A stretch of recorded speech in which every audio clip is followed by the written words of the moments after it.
All right. So, welcome to the Recovery Lab Podcast, Episode 1. Y'all are going to have to bear with us because I'm not experienced in being a podcaster. My guests aren't experienced in being on a podcast. But we're going to work through this and it'll be fun and helpful.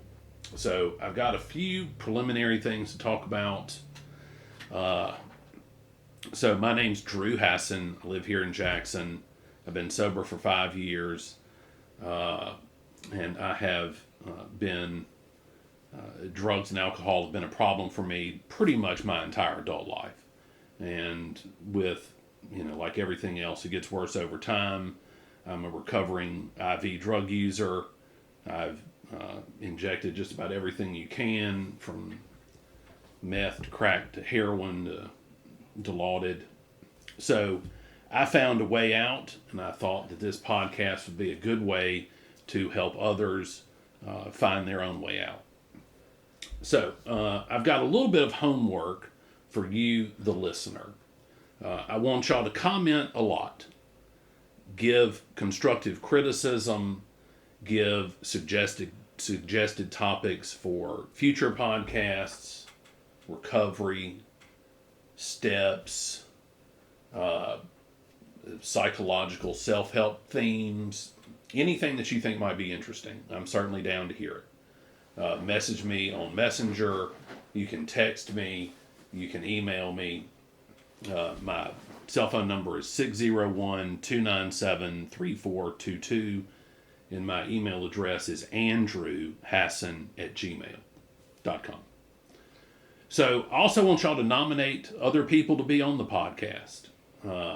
It's only going to be with y'all's direct involvement that we succeed in providing a comprehensive platform for recovery and can talk about some cool stuff. Also, if you know of anything that might be of some benefit to other people in recovery, post that. By way of example, I saw on Facebook the other day that the Pines, the treatment center for men in Columbus, is giving away Narcan, no questions asked. People need to know that. As an aside, I think Mr. Moore, who has Moore's Bicycle Shop in Hattiesburg, who's a exceptional advocate for those in recovery, I think he also gives out Narcan. Okay, if NPR and K-Love can do this, I guess I can have my own little begathon for a second. So I don't want to make any money off this, but the whole podcast is not without some de minimis overhead. So if maybe you could find your way to donate a couple dollars here or there, it would certainly be of enormous benefit to me.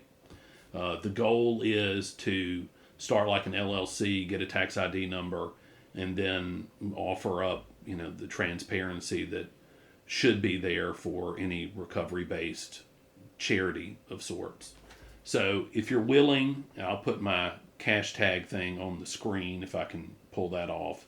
But it's #Daniel Hassin. Okay, enough of the begging.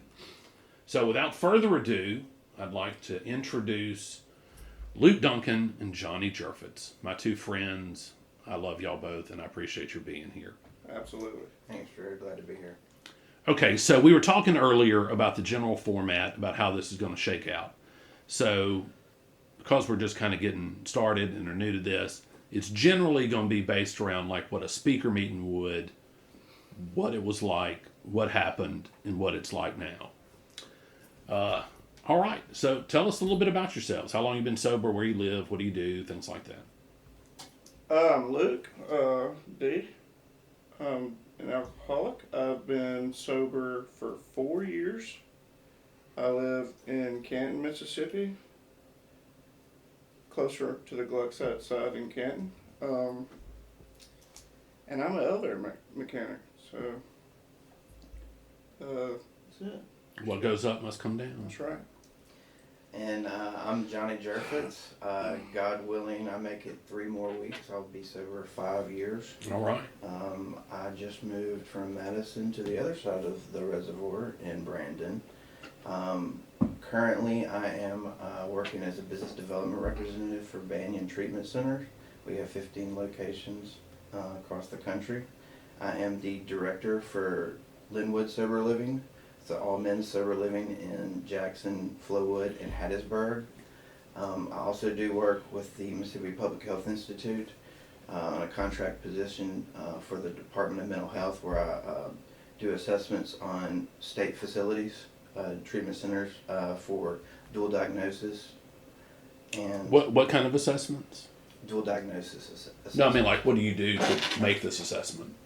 So we interview the director, the clinical director, therapist, peer support specialist, and some of the clients, and make sure they're focusing on mental health as well as substance abuse equally. All right, can't beat that. And I'm still the volunteer treasurer for the Oxford House Mississippi State Association. Well, look, I'm glad you brought up sober living houses, because I know we all three have lived there, and I do want to talk more about that and how important that can be in helping a guy or girl maintain some sobriety and reintegrate into society. Okay, we can start at the beginning. You can talk about your families of origin if you want, or things from your past. Not trying to get all up in your business, but Please do. all right. Tell us how y'all's addictions began. Now that you can look back, y'all are about my age, around 35 to 45, and when you look back, where did it start? For me, it started when I was trying to solve all my problems by myself. I was very self-centered. I was very closed-minded. I wasn't willing to talk about anything that was going on in my life. I would kind of bottle it up and just kind of bury it. And eventually those things kind of ate me away. And I wanted to change the way I felt. And so I turned to other substances. And I did that for a long time. And it turned me into someone that I'm not proud of whatsoever. And it took me turning my will over to God to climb out of that. For years, I struggled without any knowledge of how to get out of that hole. And once I finally realized that, I've got to ask for help. I've got to ask other people's opinions on how I can solve these issues. And that's what finally worked for me, is admitting that I didn't know everything. Well, let's circle back around to some of those later things that you said. What was the first drug you did? Or alcohol? What was the first thing? First thing I did was alcohol. I was actually on a Boy Scout camp out back when I was 14 or 15. And Did you get drunk? I took 7 or 8 shots of Jack Daniels. Threw up, didn't you? Oh yes, absolutely. Yeah. And managed to beat up my friends. It was not a pretty sight. All right, Luke, what about you? So for me, I was always just the rebellious type. Anything against the grain, that was my inherited traits, from whom I don't know, because I had, well-to-do parents that raised me correctly. That's just the path that I chose. Often feelings of social anxiety, anxiety in general, anyway, to escape that. So mine looked more like the occasional cigarette to, neighborhood friends, parents having a Budweiser in the fridge. We would split it and, have a round with that. And then the fifth of liquor after they went to sleep. So it kind of started there. And I thought early on, like, man, this is how I want to feel.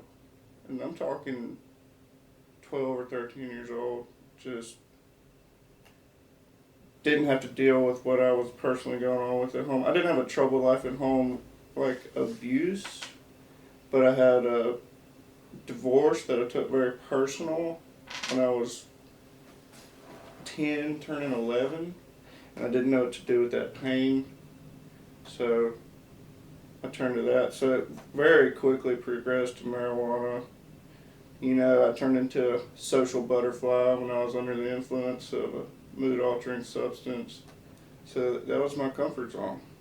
Not only that, that was my prerequisite, if you will.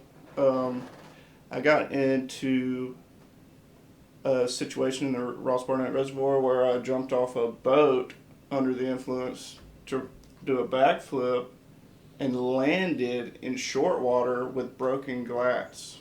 Damn. And that cut my big toe basically off. It was still attached, but barely.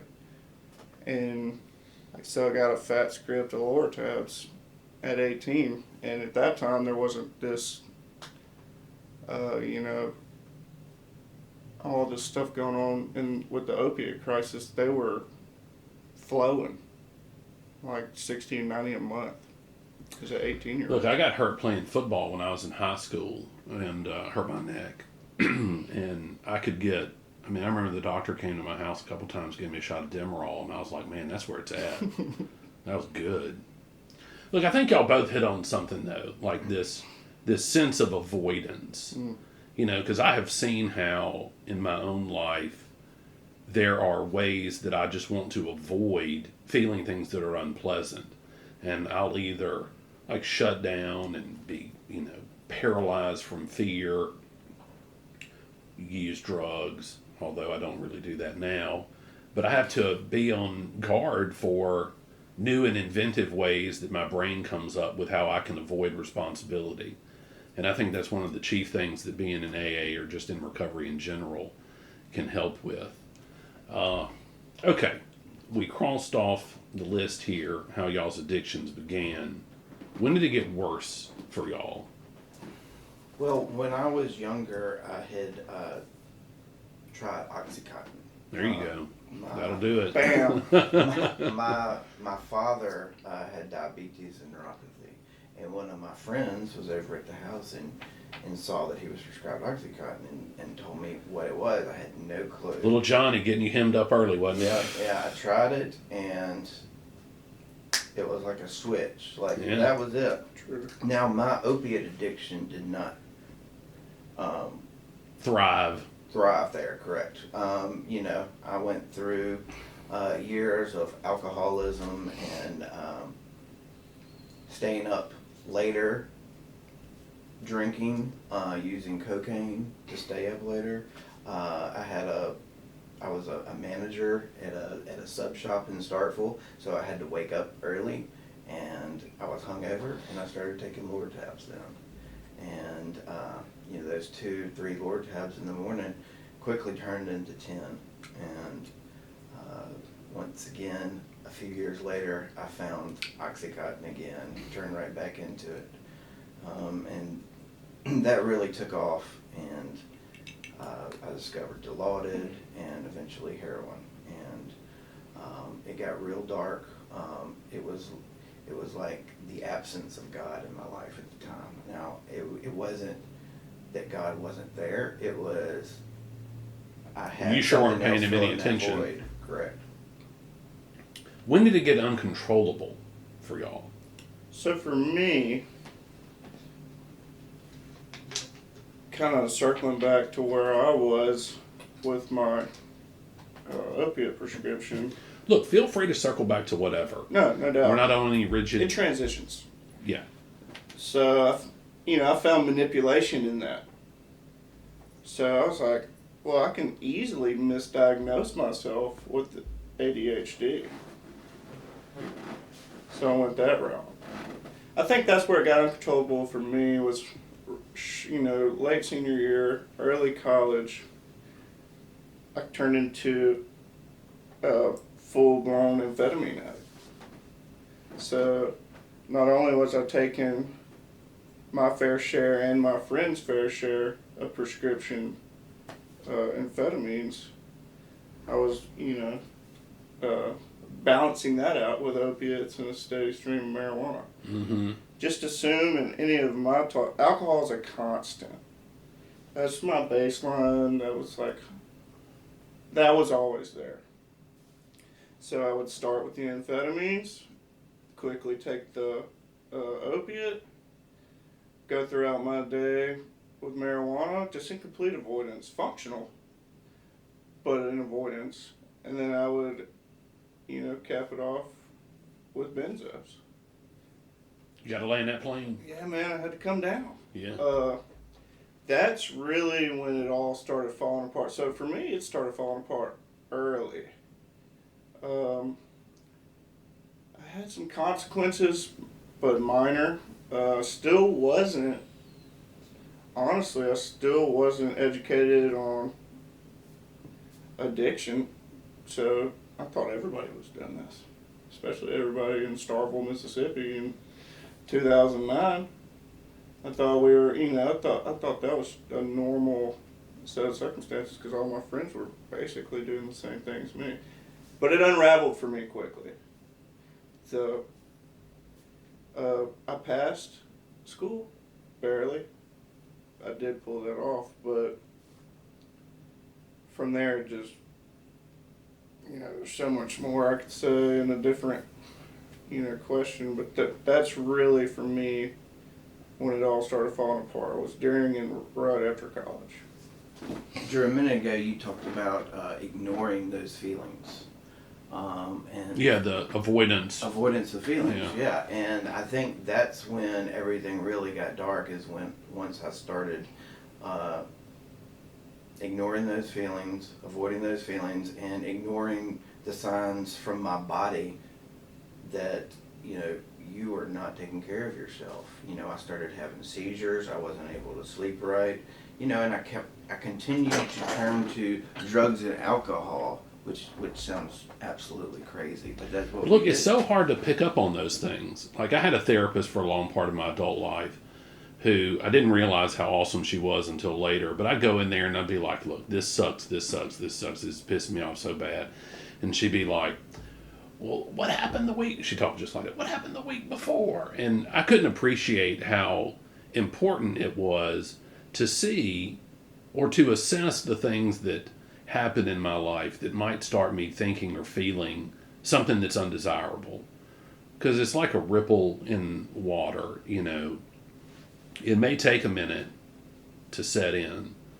You have some unpleasantries with your significant other, you have a fight with your boss, you have some sort of precipitating event, and then a couple days later, it shows up, it manifests itself. Either I'm an asshole to my family, or I kicked the dog, or, sometimes worse. It's hard to be attuned to those things, and it's hard to put a practice in place to look out for them. I've always thought of it kind of like the background programs on a computer. You don't realize it's running, but it's kind of sets you off, and it's eating up your processing speed, even though you can't exactly determine that it's there. I think that's an important part, or one of the main benefits of having like a sponsor, is somebody that can kind of help you see these behavior and reactionary patterns that we have that causes problems. All right, so we've hit on when it got uncontrollable for both of y'all, or got uncontrollable for both of y'all. When did you first try to get sober? Because I know both of y'all have relapsed a handful of times. I know I sure have. So let's talk about that. What made you first? What happened to get you to try to get sober? So for me, it's just my opinion. I don't consider trying to get sober on my own, in and out, a relapse. I just consider that, just a struggle. But so I say that to say, I've only really relapsed once. Okay. But I've tried to quit hundreds of times. Mm-hmm. So identifying when I needed to quit was when consequences started growing. We're talking big boy shit. Felony charges, several DUIs, all kinds of misdemeanors, a lot of overnights. Look, it's amazing how we can just be completely unaware of our lives falling down around us. You know, We're just not wanting to see it. yeah, I call this my off-ramp theory of recovery. You know, like I can see now in retrospect how I had all these off-ramps, getting in trouble, getting in worse trouble, getting in way worse trouble, going to treatment centers. And I think to myself, if I had only thought, if I'd only had the presence of mind to seize the day, you know, and taken this off-ramp and not gone farther down the highway of addiction and shenanigans, how better my life would be. But at the same time, I think it's important that we don't get too caught up in, gosh, only if I had blah, blah, blah, because that's a pit. I mean, that's where shame, guilt, and remorse all come from, and nothing really good can come of that. But I think it is helpful to see, you know, prospectively, this is a sort of off-ramp. I can not be, I mean, I think one of my worst problems at present is I kind of have a temper. And my kids might, I don't know if I'll ever want to have them on the podcast. They might say unpleasant things about me and my temper, but, or Kimberly. But I think, okay, I've acted a donkey about this. Here's a good example. I went bananas on my middle son, Atticus, because he stopped up the toilet. I mean, I acted a fool, hollering and screaming. I had to leave and go get a plunger. And like, I get in the car and I think to myself, you ought to be ashamed of yourself. The way you just spoke to a 9-year-old boy about stopping up the toilet. Who gave him the food? Yeah, no shit. And I get back home and I said, look, I'm so sorry. You know, Daddy was wrong and all this. I'm a bad parent. So I have tried to remember that could be an off-ramp for me. I don't have to persist in being a temperamental asshole. I can learn from having acted a fool about the stopped up toilet. Now that you have the awareness, you can succeed in that. But as far as off-ramp's concerned, I loved drugs and alcohol. Who didn't? I mean, that was the love of my life. So I had no intentions of quitting. It was still working. Oh, yeah. Look, they wouldn't be addictive if they didn't feel good and they didn't solve the problem they're intended to solve. I didn't need anything but that. Anything but. So, you know, consequences I could write off. Not only was my mom very involved in a local police department, which was one of my bigger downfalls, because basically went untouched in my, late teens. Every time I got in trouble, I was out of it.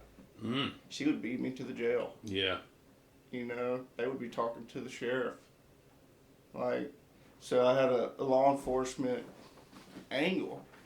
That kind of minimized my consequences, but I can't repeat enough that was my everything, drugs and alcohol. I was willing to sell my soul for it. So I could definitely overlook the consequences until they got so great that, like I died, overdose. Yeah, there is a tipping point. Yeah. That's not to go too far forward. That's like, skipping a large part of it. But that night that my brother saved my life was my biggest, oh shit, we really gotta, start figuring out what's going on. What about you? Well, for me, my life was completely unmanageable. And I didn't necessarily want to stop drinking and doing drugs. I just wanted things to get better. I wanted to be able to Cake be and eat it too. successful and do that, Exactly, Drew. So it wasn't until I really had the urge to stop using that I finally succeeded in getting sober. And the way I did that was I got a sponsor. I went to as many meetings as I could. I got a brand new phone and put only people in recovery in it. And I moved into sober living. And I stayed there for 1.5 years and surrounded myself with like-minded individuals. I was not going to allow other people to drag me down, even though it was my fault in the first place. I was surrounding myself with, people that once I stopped associating with those type of people, it's almost like they've disappeared, and that's God doing for me what I could not do for myself. Yeah. What was this kind of dovetails nicely into this. What was the turning point? For you, it was maybe the OD. It was OD, but it was nothing left. Not forced to, but was experiencing so much insanity that I was basically living in a storage room with just like borderline psychosis. So I was either living in my mother's storage room after I'd lost everything, built a life for myself, in Madison, which is prominent around here, and lost everything, got to the point where I was living in a storage room or my truck. So that was really my turning point. Unemployable came last, very last. So when I exhausted all options for employment, or I couldn't even make it to work on a consistent basis, then I cried for help. Then I was like, this is it. So Look, I had a law degree and was Right. working for a meth head cutting trees down. And, The I mean, insanity. not just a little bit. I mean, I did it for a while. I had a degree. Meth and chainsaws. Degrees. Sleep deprivation and chainsaws. Me and my dad were business owners. Pretty successful business. Previous marriage. Dogs, vehicles, what have you. Everything you thought you would want, and gave it away. Yeah, give it away. No questions No asked. questions asked. Look, I let drugs and alcohol take from me everything I ever worked for. Professional life, personal relationships, self-respect, everything. I mean, when I finally got sober this time, I literally didn't have enough money for a pack of Time cigarettes and a Polar Pop. I'm talking about broke down. No car, no job, no money, no nothing, except a backpack full of shenanigans. Okay.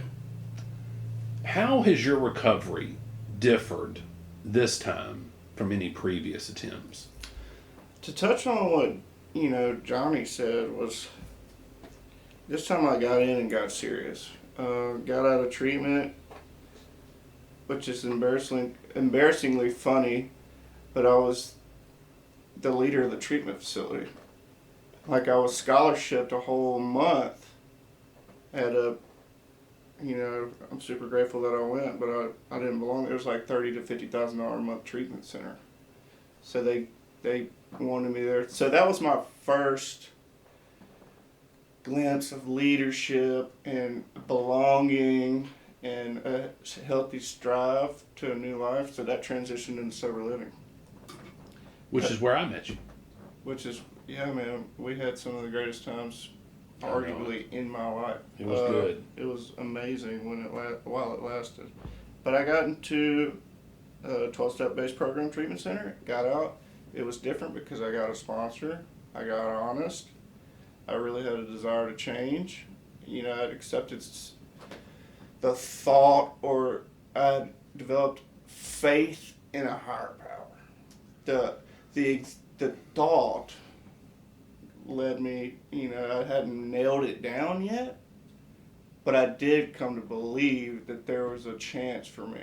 Look, I think this is the single most important thing that people in recovery need to grow and develop, and that is the belief that things can get better.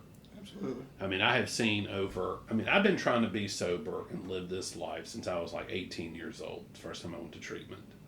And, you eventually will be completely hopeless and think things can never, ever be any better. And when you think that way, you're not really willing to try to do anything, because you honestly think that any effort will be completely futile. All right, what about you? What's different about your recovery this time than previous attempts to be sober. Step 12, service to others.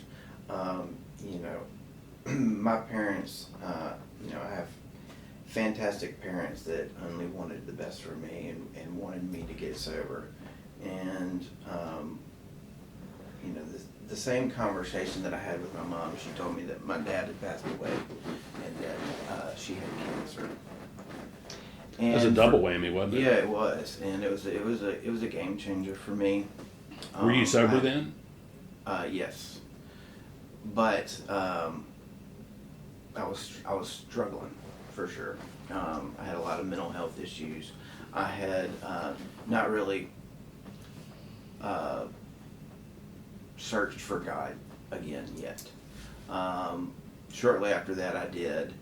And after having conversations with family members, I look back and one of the things that my parents struggled with is not knowing how to help me. They didn't know what resources were available, and I'm glad you mentioned for people to post different resources on the site, because that's really important. And that's what I'm trying to do with my life today. I'm trying to help people get into treatment, whether they have insurance or not. I'm trying to help people get into sober living and understand that there is a way. You know, sometimes we need direction and guidance. And myself and guys like you and Alex Cole and Jody and Gene and Renee and Trey and a lot of other guys that I work with at Linwood have, you know... Tell everybody what Linwood is. Well, Linwood's an all-men's sober living. We have multiple locations in Jackson, Flowood, and Hattiesburg. If somebody were needing possibly to get in Linwood, how would they do that? They could call me at 601-317-2664. We have a website, linwoodhousesoberliving.org. You couldn't get a shorter URL than that? Talk to Alex about that. But yeah, we encourage the guys to make 5 meetings a week, get a sponsor, and we like for them to be an IOP. And we also offer transportation to and from work, meetings, IOP, and other things of that nature. Well, look, since we've all talked about sober living, let's talk about sober living, because I am an absolute proponent of it. It saved my life. It did everything good that I needed done. It provided a safe place, some accountability. Both Luke and I lived in the same Oxford house, which is similar to Linwood.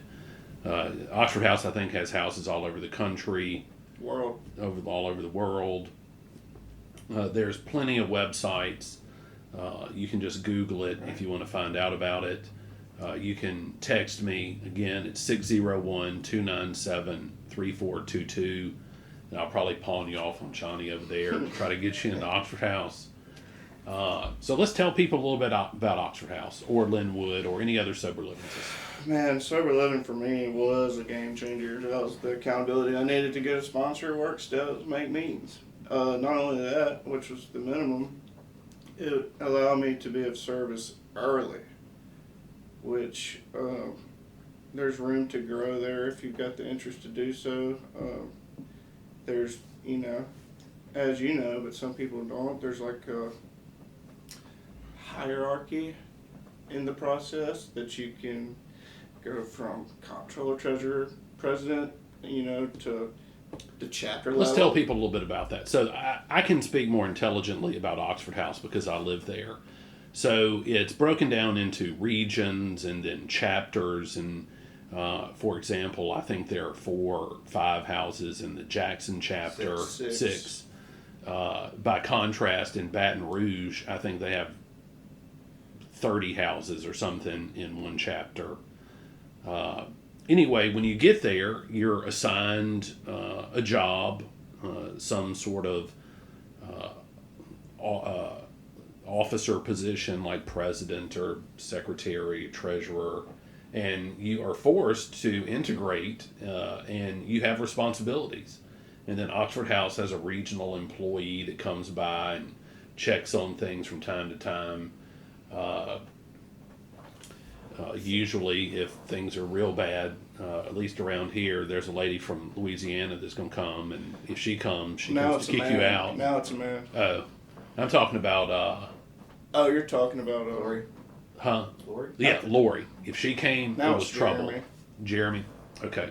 So Oxford House is fantastic. It's relatively inexpensive. You can get a job working at, Nukes and make enough to pay the rent.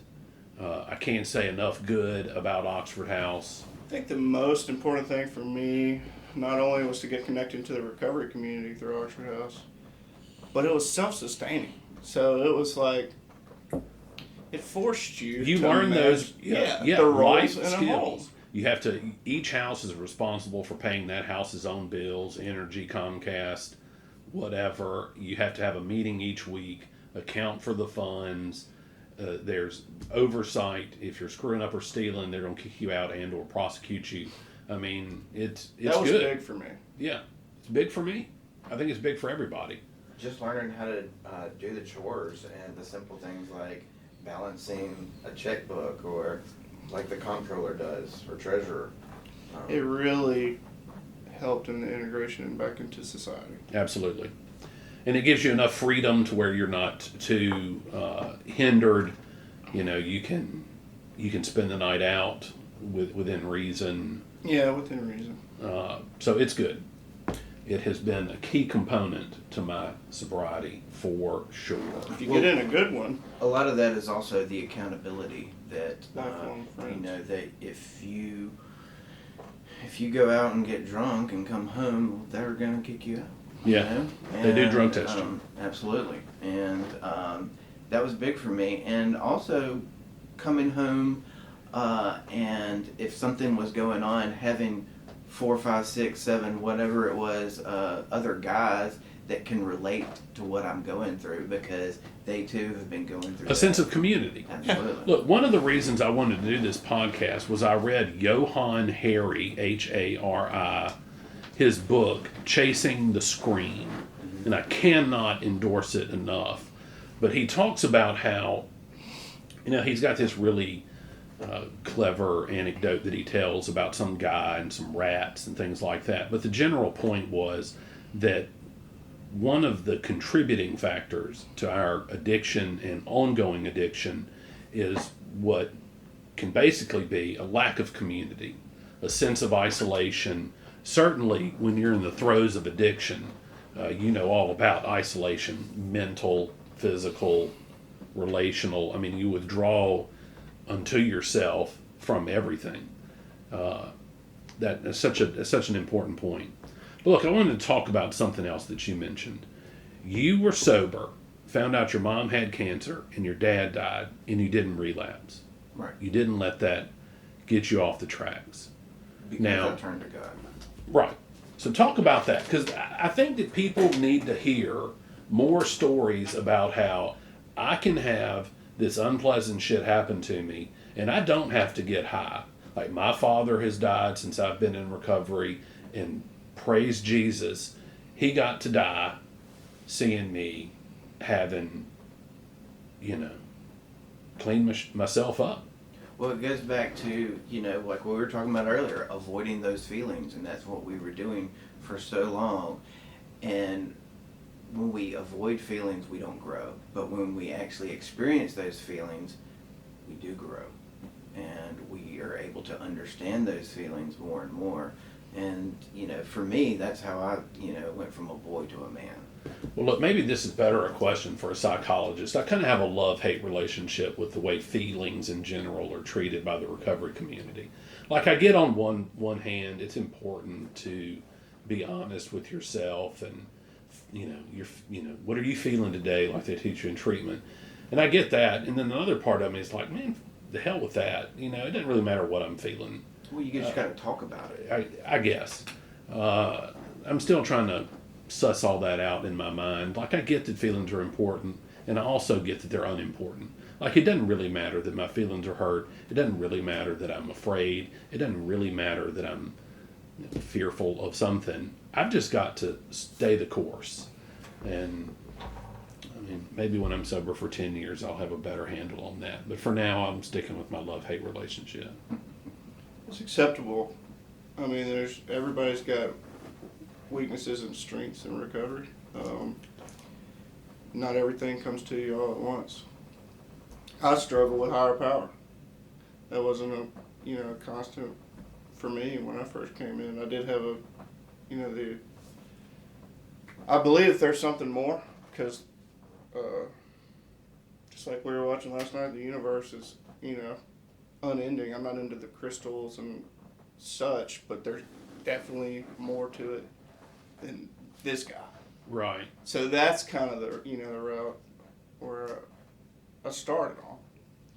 But just watching people like you or Johnny or believing it could be done, helped me power through my weakness in that. Well, look, I think the more honest we are in things like this, like on the podcast or in our personal life, and can relate to people, not some mask, not some facade, but like be real gut level honest about, like, I'm kind of broken in this way and I'm kind of broken in that way. And so that other people can see that brokenness and sobriety can go hand in hand. It's going to happen. We don't have to fix everything. No. And you can't fix everything, but you can stay sober. But how important is it also to talk about addict behavior in recovery? The sober horse thief thing. Yeah. Yeah. I mean, because you still experience, I personally, I don't know about y'all, but our recovery is not just 10-10, you know what I'm saying? I still experience and have to counter past behavior. Yeah, we have those ingrained behaviors of pattern. I mean, I can work all the steps I want. I can talk to my sponsor as much as I want. I can help the next recovering addict as much as I want. I can make every meeting.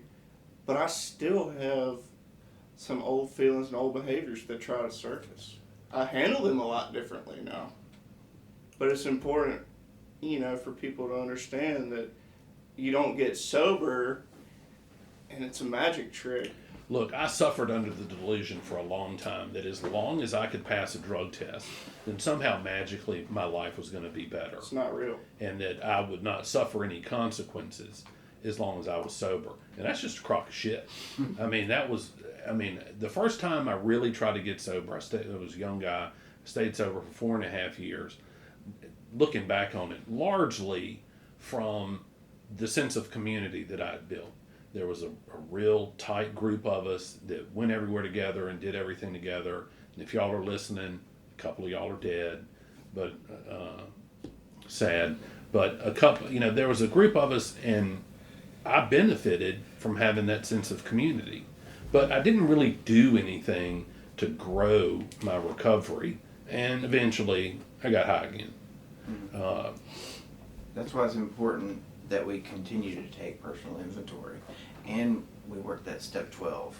I think one thing that helped me this time is taking somebody else through the steps, and I've noticed so many different things that I didn't understand or I didn't notice when I was working them myself with my sponsor. Yeah.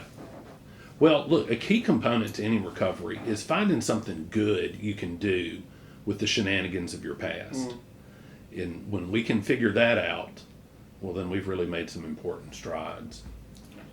All right, so I'm getting to the end of my questions.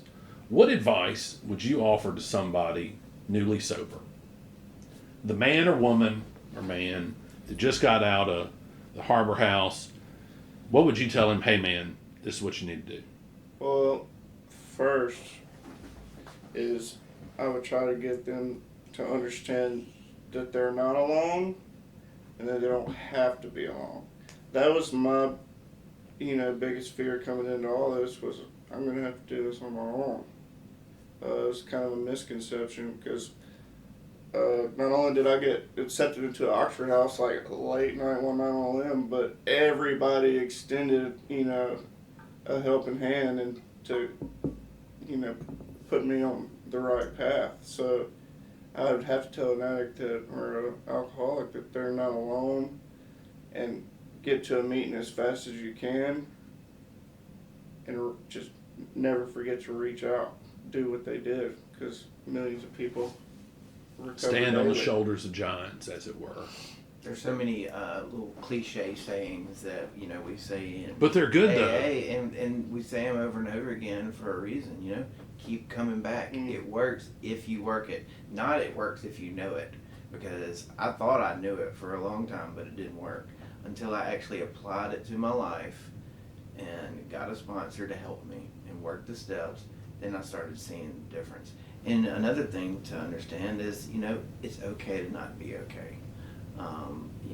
For a while I thought I was doing something wrong because, I didn't have rainbows and butterflies surrounding me at times, and once I understood that, hey, I'm not alone, and it's okay to feel what I'm feeling right now. I just got to stay the course and keep coming to meetings. Do the work. If you don't do the work, You won't get the benefit. Never. I don't know how many tragic situations I've had to witness where people, the revolving door effect, because people don't want to do the work. That is recovery. And one other thing for me, I completely changed my perspective, and I did that with gratitude. At first, I was grateful for the socks on my feet because that's about all I had to be grateful for. I've got a lot more to be grateful for today, but I'm still very grateful for the socks that I'm wearing right now. They're good socks. They are good socks. What kind are they? I believe they're polo. I'm sporting Polo. value, bro, with the pads. Mm. But it's those little things of gratitude and thanking God for those things. One thing that we do at the Linwood House meetings is after we share, we say 5 things we're grateful for.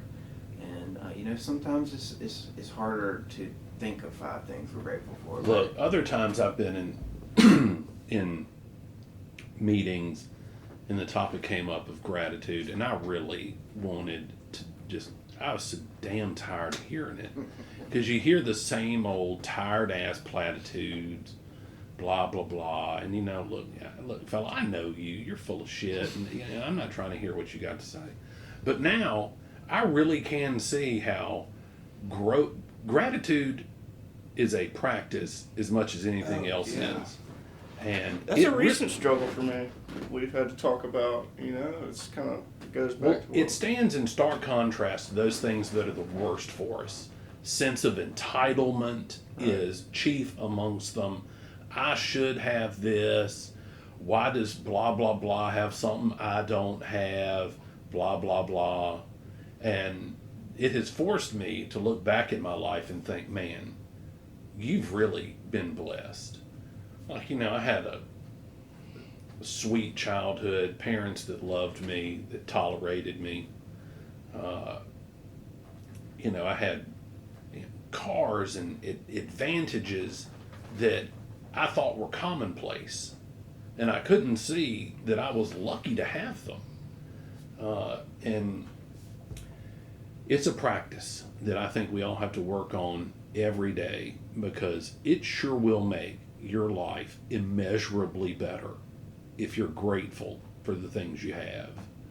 I mean, there's a quote in Who Wrote to Kill a Mockingbird? Harper Lee. She's got another book, Go Set a Watchman, and there's a line in there that says, those who want little have much. And, that's kind of spot on. Yeah. What do y'all do, practically speaking, to grow your gratitude? And I have a tip on this that I learned from somebody that's an unexpected source for such things. Well, gratitude lists are always good. For me, I try to make mental gratitude lists and thank God for those things. And it's important for me to realize I wouldn't have any of that stuff without Him. And some of that is that ego